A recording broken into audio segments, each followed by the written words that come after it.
Yun, ay dari kaunting vlog-vlogan laang. Napaibig kami kumain ng brisket, smoked brisket with rice.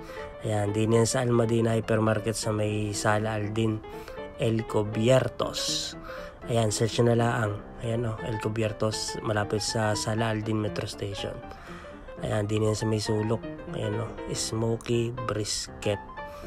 Ayan, nabutan namin din ikakabukas laang. Ayan, kailang mga padali May smoked brisket sandwich. Ayan, tigti 25. Yung in-order namin ay tigti 20 laang.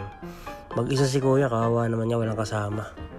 Ayan, in-order namin parang corn beef brisket pala yan, tigba 20 laang, 20 dirhams. May itlog, may ano ba yung tawag dyan, may kanin. Ayan, brisket, smoked brisket daw yan. Smoked beef brisket sandwich. Pwedeng sandwich, pwedeng rice. 25 tsaka 20. Smoked shrimp sandwich. May gayon pala. Ayan, kailang mga handa. Hindi kumain na kami. Tapos na agad. Busog na. Ayan, himas antiyan. Din yan. Kakaunti pang nakain. Kailan ka kami nagpunta din? Linggo kami nagpunta. Kaya kakaunti ang tao. Ayawan, baka sadyang kakaunti ang tao din. Hindi pa tukoy. Ayan smoked brisket with rice. Puntahan nyo din Ayos din. Sabi nung tagaluto i-recommend daw namin.